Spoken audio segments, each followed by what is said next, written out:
find out about all of our partnerships there. Right? So that's my 5 minutes. Could you give a minute? Keep ourselves.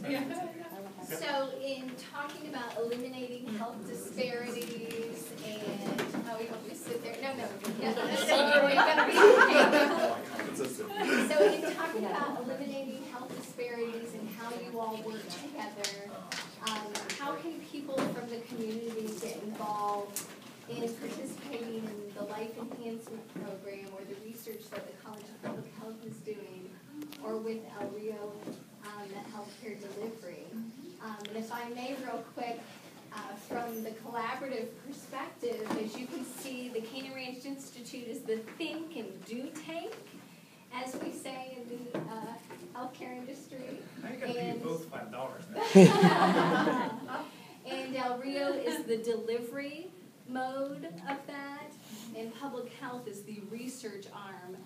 The College of Public Health, as Cindy so eloquently stated, is collecting the data that comes from these two programs and putting it into play so that the community and the investors see that they're getting their money's worth.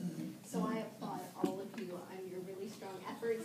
And Andrew, in the back, we couldn't hear what you were saying about the 50%. Oh, I'm sorry. The number of physical and mental healthy days that the first group of the Life Enhancement Program here, employees of this clinic, went up by 50% as a result of the 12-week program. So from a just sheerly kind of crass economic perspective, that's a lot of less missed days at work, right? That program, so how can you become involved? One of the things we'd really love to do, and we've talked about this, is work with a self-insured business and run employees of a self-insured business through it. Basically, if you compare the cost of the program to the cost of treating chronic disease per person, in the first year alone, we have create a potential savings of over $5,000 per person. And what size? We do groups of 20, roughly, at a time. So 4,100 employees would be a little. We'd love it. Yeah. We'd love it. Yeah, we can make it. We can do more than one group at a time. Right. Could you briefly describe what this program, like, as quick as you can? It's based on 3 core ideas. One is prevention is better than waiting to treat people. And if you listen to what we talk about a lot in the U.S., and I know we all agree, we have a sick care system that works more or less, but we don't have what we would call a true healthcare system, which would focus on prevention. So that's the pillar number 1 of the program. Pillar number 2 is this idea called health literacy, which is how people find, understand, evaluate, and then communicate, and then finally use information to make informed decisions. That drives a lot of the programming. And then the third one, Oh, no, go ahead. okay, is an integrative approach to health. So we treat the whole person. So this program is 12 weeks long here. Other people do it in 6 weeks, just twice the amount of classes per week. You can do it either way. It's about 3 hours once a week, and the 12-week program, it covers everything from nutrition to physical activity to sense of purpose, behavioral health, and there's a spirituality component that's part of the integrative approach. It has in the community excursion, so we actually take people through a grocery store and teach them how to identify what healthy food is. We teach them how to cook healthy. We teach them how to exercise in many instances for the first time in their life. Like, we use this as part of the evaluation. It's also a very rigorously evaluated program. And if I could add on to those 3 pillars, I think the one thing that resonates with all of us is that we give everybody education about prevention or knowledge, because you're all really smart about how to stay healthy. But the behavior change, which is tied to attitudes, values, and beliefs, is what triggers it. And through that integrated approach of bringing those folks together, those relationships build, and they have, as Mel would call it, the aha moment, and realizing just the self-capabilities they have, that they could do some of those things. And you're right, some of our cohort never have been on a treadmill, never have done any sort of exercise. So just exploring that, we can have a yoga class here, we started off with some chair exercises, and those people have graduated to the gym. But most interesting was the food. People were on the edge of their seats, and they weren't short. Looking at the dietitian cooking and preparing food.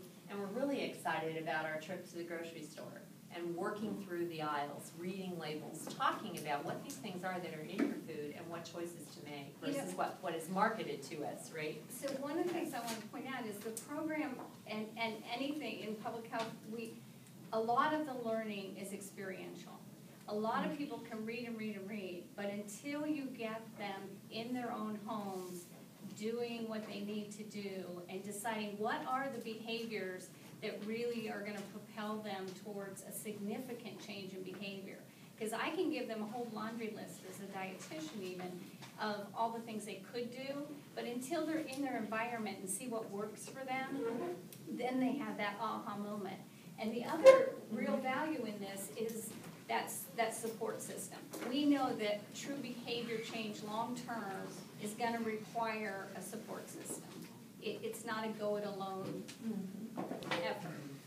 So how we can craft our community environment to do that? Yes. As you've all seen with the CPPW grant that was funded here in the county too, you may have heard it or talked about it in this group. CPPW, don't use little. Oh, I'm Acronyms. sorry. Acronyms. Yeah, because we're all like, I'm huh? very Spell it out. sorry. It's communities putting prevention to work. Yeah, and the focus of that has been creating environments that allow people to ride bikes safely, have more environments that support health versus taking. And there are a lot of spin-off groups that have come from this group's work. So for example, there's a Promotoris program, I think, that is still very active with the College of Public Health. And these are healthcare professionals that go out into neighborhoods, into churches, and into people's homes and work with them in their own environments to help deliver these messages and help instill those sorts of values.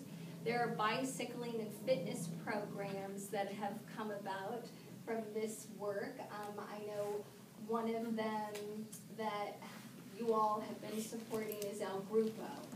And so El Grupo, for those of you who may not be aware, it's a program that works with communities that are underserved here in southern Arizona about how to instill the value of fitness and actually provide bicycles free of charge to kids.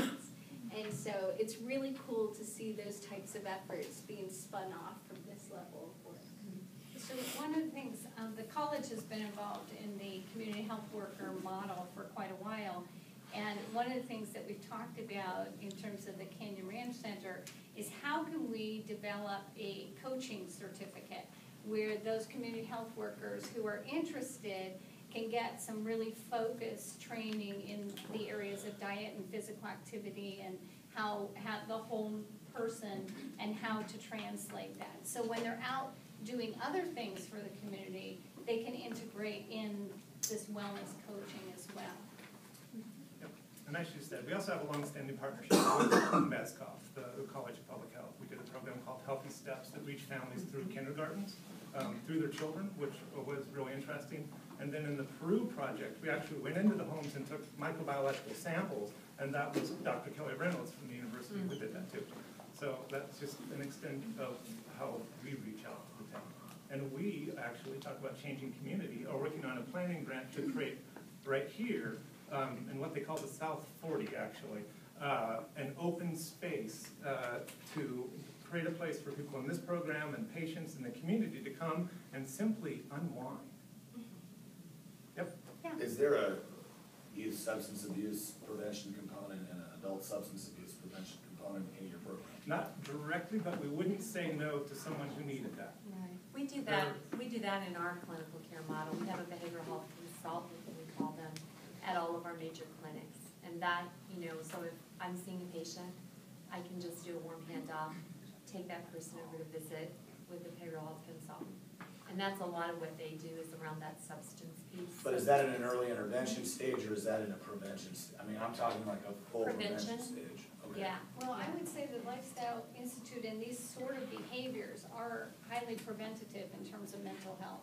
I always say when people have a lot of anxiety and angst because they sit all day, when you get out and move, it allows you to really improve your mental health and improve your overall Well-being. well-being and the way you see the world.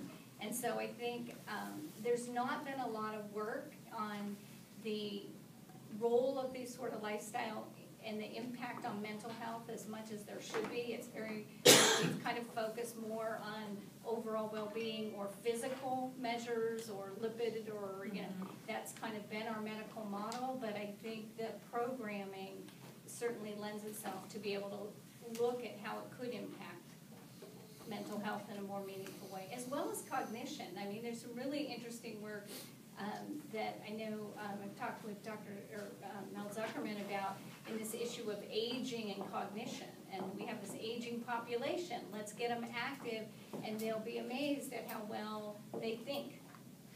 It's not, you know, it's not just caffeine that gets your brain going. And just to finish your question and tag on how the Life Enhancement Program will do that is this is the other unique thing about the program. In this country right now, people spend every year, on average, 1 hour with a health professional. In this program, you spend 1 hour with a physician, 1 hour with a behavioral health specialist, 1 hour with a registered dietitian or nutritionist, and 1 hour with a spirituality/sense of purpose health professional.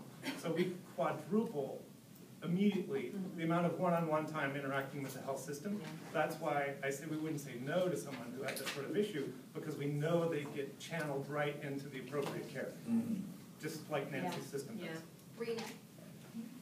Pleasure meeting the Canyon Ranch folks. I happen to have worked for Canyon Ranch. I still work there for 15 years, so it's nice to connect the two. I see the folks that come, the guests, really change their lives. It's amazing. So it's such a pleasure to have the Institute do that for folks who may not be able to afford it. You know, so I think it's fantastic. But my question is, and I know Dr. Ramona Richter as well, but my question is, how do you choose the areas that you go and serve with the Institute? People come to us a lot and say, we would like to partner with you. And our funding is, we don't have an endowment, we don't have a big pile of money in the bank, we're an operating nonprofit, so we partner with likely partners like Nancy and El Rio, and then go identify the funding. So sometimes it's private philanthropy that will actually choose the location, because someone will say, we want you to bring a life enhancement program here. Other times we apply for grants, state, federal, foundation grants. So the Missouri project was funded by the Missouri Health Literacy Foundation, because they knew we do health literacy and they wanted to bring the project there. So there's a lot of different ways that happens. As far as, it seems like there's kind of this, like Canyon Ranch is available for the very wealthy, and then we're bringing these programs to very poor areas. How do you see this actually becoming available to us as, you know what I mean, to us in our lives, as an entire program, or just as an entire people, like the middle class, or? Yeah. So it's not, we wouldn't really turn someone who was sort of middle income away just for that reason. But in our programs, when we've asked people, they share what they've learned with 8.5 other people. So we diffuse out to a community in a lot of ways. In Milan, the grocery store has worked with us. You go into that grocery store now, there's only one. They have all the healthy food choices flagged, so it reaches the whole community. And then, go ahead with your point. Well, and you know, even though our mission is initially in caring for the underinsured and underserved in our community, we still take care of about 40% of our patient base look like you all. They have insurance. They've chosen El Rio because of the model of care we deliver. And so we have people in our life enhancement program that are middle class or what have you. So it isn't an entirely low-income group that comes together. So we don't, you know, there's no screening based on that. Oh, you make too much money, you can't be in the No. Can I just comment too, that the Canyon Ranch Center for Prevention and Health Promotion at the College of Public Health has a number of different programs. So we're not necessarily delivering the Canyon Ranch Institute program, but we've done things like been out at the South Tucson Health Fair. We have a program called Healthy Children Arizona that's for preschool to second graders that delivers the message of healthy diet, sun safety, and which is important in Arizona, as well as physical activity. In the next couple of weeks, we've partnered with the community putting prevention to work, and there's going to be a citywide program where the restaurants are going to begin labeling their menus with healthy choices. So those sort of things we're hoping will impact the whole community That alone isn't gonna make you